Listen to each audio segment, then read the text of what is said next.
Hey, and welcome to another video. Today's video, jumping straight in, and today's video is about this little Zeniko flash. This little tiny little flash. Oh, you can't even see it, my finger's in the way. I'll be covering this. Go into focus, oh my gosh. Yeah, today's video is on a flash. Full disclosure here, the brand did reach out to me and ask me if I did want to test and review the flash. And I was like, hell yeah. I have been looking to get into flash street photography for a while, and I was eyeing up some flashes. So luckily, this little one popped up and it came at a good time. So I decided to accept it, and this is a review of the flash. Bearing in mind, I have been told to say nothing. This is a honest review. If it's crap, I'll let you know if it's crap. But from what I've experienced so far, this little flash is a hell of a lot of fun. So what I'll be doing is taking this little flash for a spin out in the real world. The camera of choice that I will be testing it on will be the Fujifilm Xpro-1. I thought this would be the perfect camera to take out with the flash and try it. Let's have a little... Oh, I've got to turn it on first. If you saw in one of my early videos, I took out the Lumix LX5 for a little run using the built-in flash, and that was a unique and hilarious experience. So I'm not getting paid for this review. I will be keeping the flash, which is kind of Zeniko. So this flash model is the ZA12, and in the box it comes with an instruction manual. I've never used an external flash before, so this will be interesting. Comes with a little bag, nice little bag there. I'm gonna put the flash in that. Silicone gel, throw away, do not eat. We'll use out there. Don't eat it. It's a cool little cube.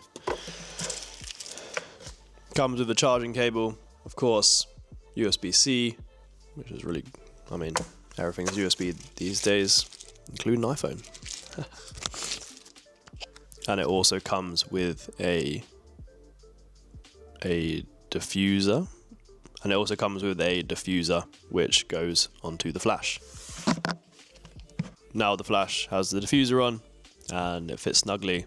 First impressions of the flash is that it's small, and I fired off a few shots. It seems pretty powerful, and I think it's going to get the job done. It's got some nice top dials. Oh, that sounds good. That's some nice ASMR there.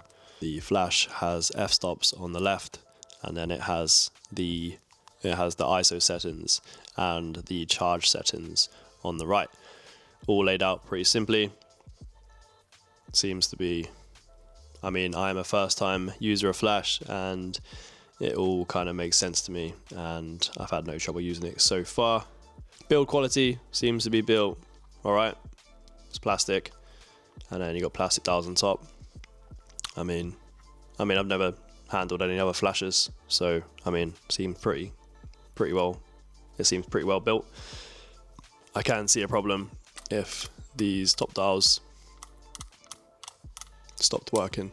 They feel good. They feel like a film camera when you're changing the ISO and the exposure compensation on top. So it feels like that. So yeah, I'm sure it'll be fine. And yeah, what I really love about it is that it fits really nice on top of the camera. It's not huge like some flashes. First impressions, pretty good. Let's jump into the review. Let's get out in the real world and see what photos we can get with this flash. Alright, so we start this photo walk with taking a little test shot to get over the nerves, to see if the flash is working. Here's a little close-up of what it looks like on the camera. Looks pretty cool. I then decided to test out the flash on an inanimate object. I really liked this one actually, right here. And then a person was coming by, so I thought, let me just see if I could capture this. I was probably too far away for the subject, but yeah, good little test shots. At this point here, I tried to flash a car, not the smartest decision, but I ended up capturing the passengers, which probably I'll never be able to do again. But safety first, people.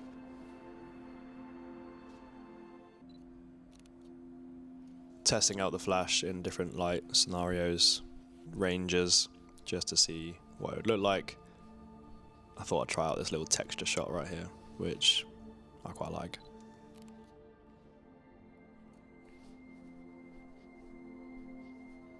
Now, there were some kids up ahead, just on the left here. I thought flashing them in their face. I decided against that, but decided to turn around and capture them anyway. I'm trying to get these nice circle motion lines on the flash, which is why I'm turning the camera, and it will seem to be working out pretty cool.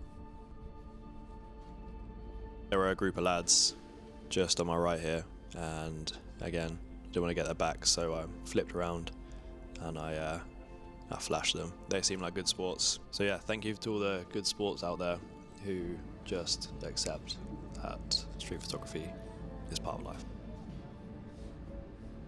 Just trying to go for some abstract shots, moving the camera, different speeds, different shutter speeds. Yeah, these are pretty cool.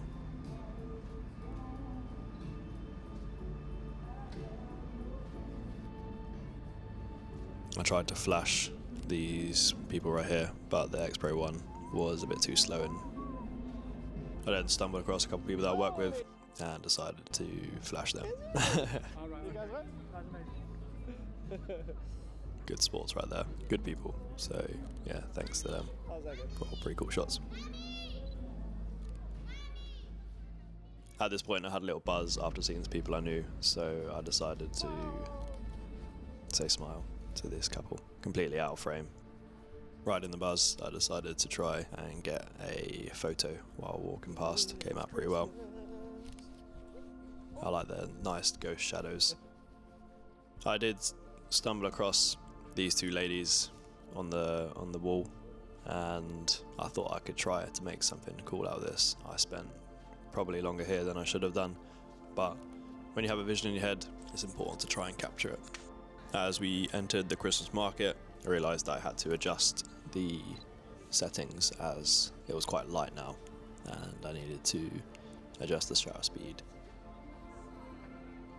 which was all kind of a guessing game. I just had to fire some shots off and adjust accordingly.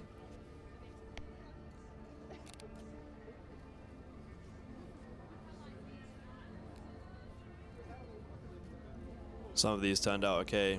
I think the shutter speeds were a little bit slow, and the focusing point I was getting wrong.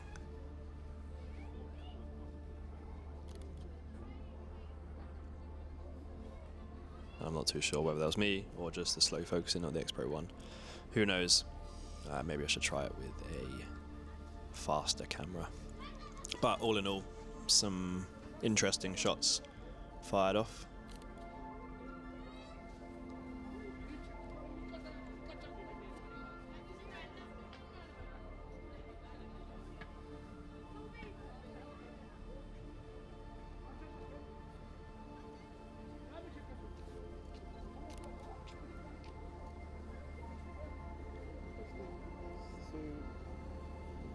I then entered a more dark location with some nice lights, so I thought I'd try out some different things there.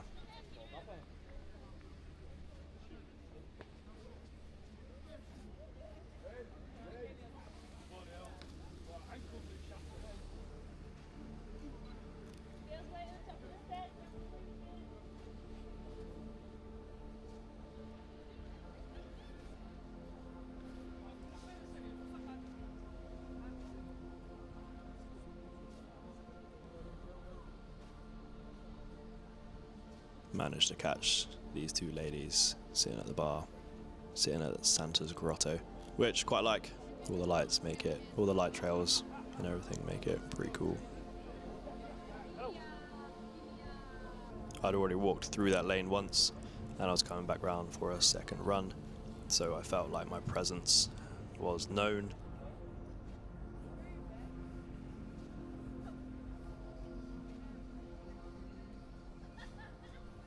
I was the dude capturing people with this flash going off, and yeah, there was no hiding it. Once they had seen you once, all the vendors, then they obviously see you.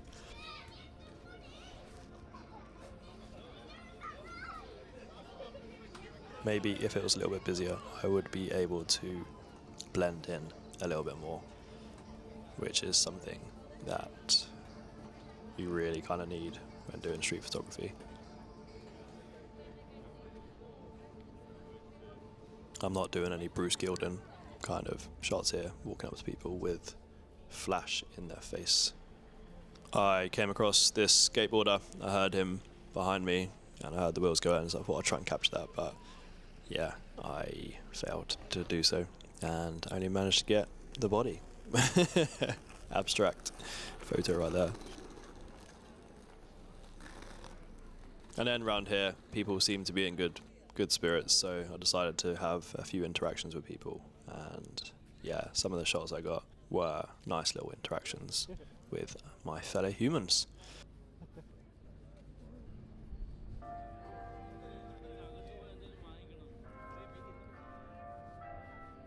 That was the shooting experience. I did spend 3 or 4 hours out. We don't need to drag on me just wandering around with a flash.